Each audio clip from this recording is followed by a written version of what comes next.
Man ranks World Cup 2022 away kits in a Dutch home shirt from 1988, which was the Euros. Make it make sense. This is genuine, by the way, like genuine article. It's worth quite a lot of money and it's getting a little bit small, so I should probably take it off. This video is sponsored by Surfshark, by the way. And yes, in case you missed the first video, we did the home kits. It's on the channel. Go and check it out if you haven't done so already. I think this one could be tougher though. Away kits, you normally find teams express themselves a little bit more, go a bit jazzy. In case you missed the other one, we are literally doing this by World Cup knockout. So we're going to start group by group, rank them, and then we go into the knockout stage. And we're going to start, of course, Group A. Qatar, the hosts. They've got this white number this time. They've gone for the normal template of having the badge over here and the manufacturer over there with the Nike. They did go central before for the home. I would say it's just plain white, but it does seem to have some detailing. Looks a bit cream, like a creamy colour. I mean, it's okay. But let's see what the rest of the group has to offer. Ecuador, awful home kit, better away kit. I kind of like it. Much better for Marathon and, of course, Ecuador. I think that definitely beats Qatar's kit, so they're in the running here. Next up, we've got Senegal. This is a choice. Interestingly, a lot of these templates have, like, room for the number in the box, but if you buy it without a number, it's just got this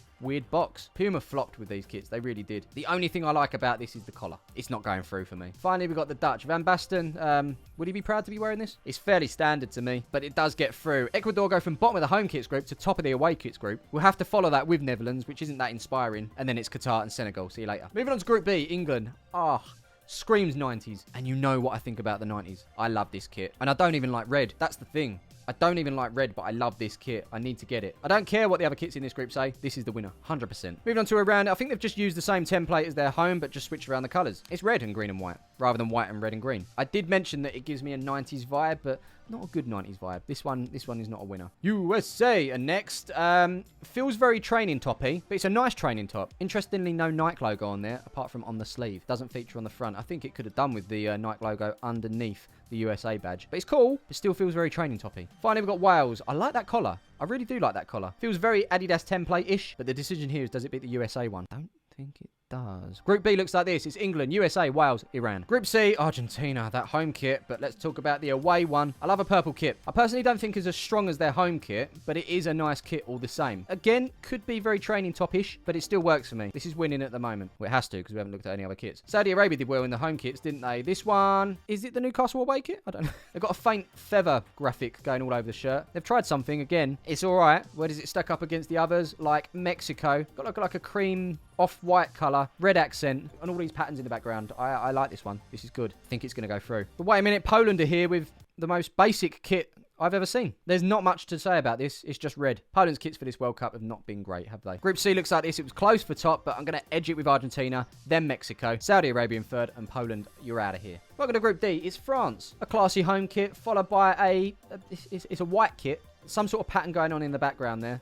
Kind of reminds me of the smoky vibe for the MK Don shirt, which I absolutely love, by the way, but the blue accent colours don't do it for me. I'm a little bit disappointed by this one, France. I'm sorry. But don't worry, Australia are here to make sure you don't come last. It's just this template, isn't it? This thing. It's better than their home one, I have to say. It's still very basic. Sorry, Australia. Like Poland, you've not done well this World Cup. Hummel, as we know, took a little bit of a protest when it comes to Denmark's kits. They didn't want to stand out, and it's the same here. They've gone with all black, according to Hummel, to honour the migrant workers that have died building Qatar's World Cup stadiums, as well as the families left behind. Yeah, I mean, it's one of the many reasons I'm not heading over there. So yeah, once again, fair play to Hummel for sort of taking a stand here. Other producers will look at things differently, I'm sure. Everyone has their reasons for celebrating and not celebrating this World Cup. It has been good to see some of the backlash. This World Cup was announced a long time ago. I just don't know why, like a week or two before everyone's starting to bombard people about it. This should have been done a long time ago. And ultimately, the ones to blame here are FIFA for allowing this to go ahead. It's really bad, to be honest. But on the kit front, looks-wise, I guess we can class it as a bit of a blackout kit. I actually prefer it to their home one, which qualified. And in this group, I think they're actually winning it at the moment. Finally, we do have Tunisia with this white number. They didn't quite make it last time. A little bit of design going on in the background there. I think it's quite a smart kit. So yeah, we're going to go Group D, Denmark, Tunisia, France, and then Australia. We now move on to Group E, where Spain's kit is something, isn't it? I don't know how I feel about that. I don't know how I feel about that at all. Centralized logos, I do like. I'm not quite sure whether these stripes go with that design. It's a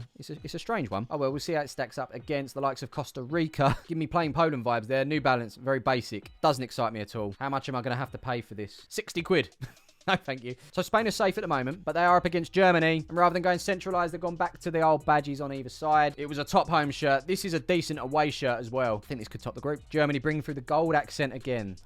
They get me with the gold. I like gold. Yeah, this is a nice kit. Really like it. And then finally, we've got Japan. Really is Japan versus Spain at this point. And I think the sleeves on that gives me like 3D glasses vibes. It's much neater than Spain's. And I do like neat. So Group E looks like this. It's Germany, Japan, Spain, and Costa Rica. Group S starts with Viva la Belgique. Wasn't impressed with their home kit. This away kit is probably nicer. Gone with like a jazzy accent there, and it actually shines through in the Adidas badge, which is quite nice. It's a shame they didn't do it on the stripes on the shoulder as well. But yeah, I kind of like this. Should I like it? I don't know. Should I like it? I'm not sure. I kind of like it. But what's Canada say?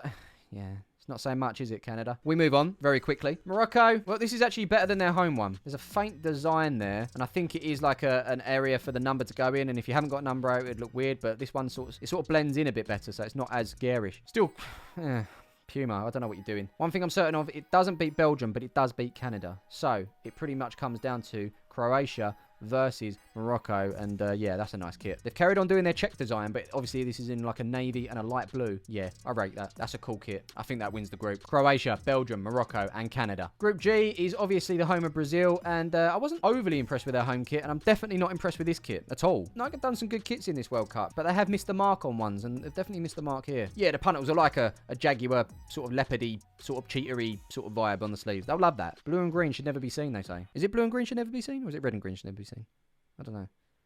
Either way, I'm not a fan of this. Time for Serbia. The only way this is going to go through if there's two worse kits. And at the moment, Brazil does beat it. So they're going to have to hope that Cameroon and Switzerland are worse off. We start with Switzerland, of course, and, well, I actually think Serbia's is better than Switzerland, so they're safe for now.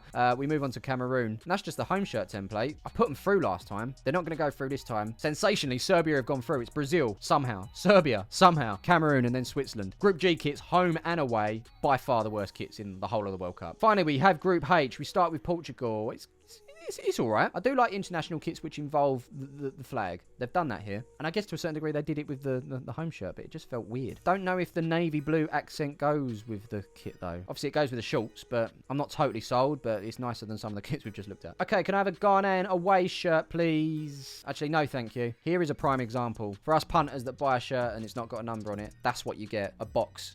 A random box. Sure, they've got the flag on there, but this just isn't it. Uruguay, same again. Nice big box to put a number that we might not get on there. Kind of forces you to get a number in there to fill that gap. Kind of gives me Argentina vibes a little bit as well. But not good Argentina vibes. That's a bad Argentine training top, that is. Yeah, Uruguay, not great. Finally, we've got South Korea, who did okay in the home kit ranking. The away one, I feel like they could go a little bit further, depending on who they come up against anyway. Red, yellow, blue, purpley, brush strokes all over the show. It's jazzy enough to win this group, which is followed by Portugal, Uruguay, and then Ghana. But before we go any further in this competition, this video is sponsored by Surfshark VPN, which is an app and browser extension that encrypts your internet data. It also allows you to safely browse the web through more than 3,200 servers in over 100 countries across the world. And I have to let you know, they're actually the first premium VPN to achieve this. Now, considering the World Cup, a tournament that brings fans and countries from all over the world together every 4 years, is now here, I've got to tell you that Surfshark just does that all day long, for breakfast, lunch and dinner. Or tea, if you're from up north. From the UK, I can watch American Netflix. My Mexican friend can watch Canadian Disney+.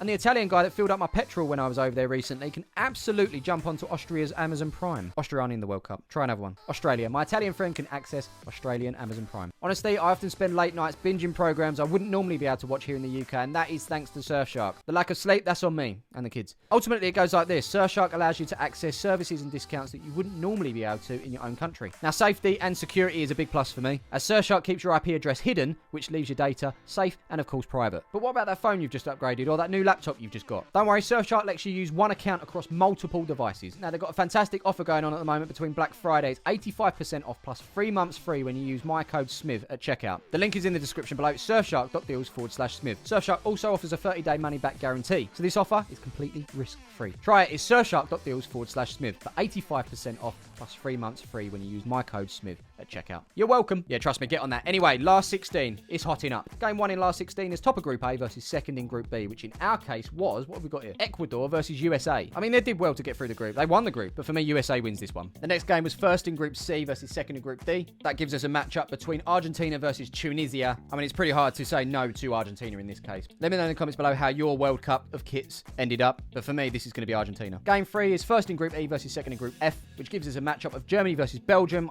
That Belgium kit is growing on me. However, I think Germany just pips it for me, so yeah, we'll go with Germany. And then the final matchup on this side of the ladder is first in Group G versus second in Group H. Somehow, Brazil. Not a fan of the Brazil, not a huge fan of the Portugal one as well. It's okay, but on the balance, Portugal. On the other side of that ladder, it's game 5. First in Group B versus second in Group A is England versus Netherlands. I cannot look past England. I'm sorry. Beautiful kit, lovely kit, but I don't like red. How does that work? Yeah, England through to the next round. Next game is first in Group D versus second in Group C. That gives us a matchup of Denmark versus Mexico. Unfortunately, this is where Denmark's run ends. This Mexico kit, I like it. I rate it. It's different. Off they go to the next round. Game number 7 is top of Group F versus second in Group E. That gives us the matchup of Croatia versus Japan. I think seeing them side by side like this, I'm going to have to go with Croatia. It's a nice kit, that one. Which leaves us with the last game of the last 16. It's first in Group H versus second in Group G. And that is South Korea and somehow Serbia. No questions asked. It's South Korea. Okay, we have a quarterfinals. And quarterfinal 1 looks like this. It's USA versus Argentina. USA, I felt, looked a little bit training topish. Argentina's is a nice kit. And I'll repeat, it's not as good as their home, but it's still a very nice kit. Argentina go through to the semi-finals. The second quarterfinal is Germany versus Portugal. Yeah, Germany wins this one. Portugal wasn't that strong. They had an easy ride for the home kits. They've done it again with this one. Yeah, Germany through to the next round as well. And now we find ourselves in the third quarterfinal. And this is the toughest matchup of all. It's simplicity and class versus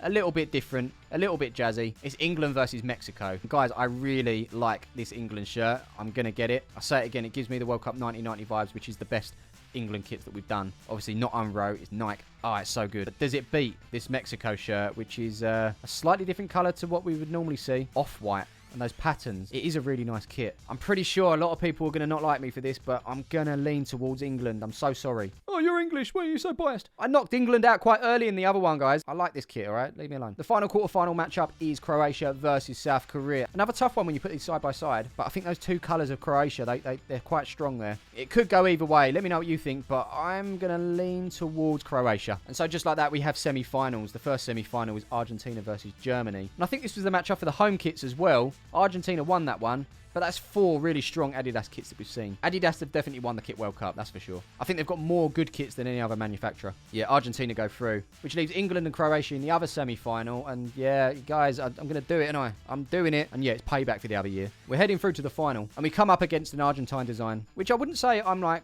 bowled over by. I just really like the colours. But this England kit here is something special. I just don't think people will get it. That collar. What do you guys think? If you had to pick one kit, what would you go with? I just can't look past it, guys. It is the England kit. England win the World Cup of away kits. And there was some strong kits. There was some jazzy kits. And people with other tastes would have gone that way. But for me, England have got this one. England's red away kit wins it for me. Of course, like I keep saying, let me know your thoughts in the comments below. And just like the home shirt video, I think we'll do a giveaway. Comment below. Smiv, my favourite World Cup 2022 away kit is. Obviously, fill in what you want to put. And I'll pick someone at random. Just make sure you subscribed and you like the video. But yeah, thank you for that. That was good. Kit rankings done for the World Cup 2022. Until then, don't forget to drop a like, subscribe, and I'll see you in the next one. Peace.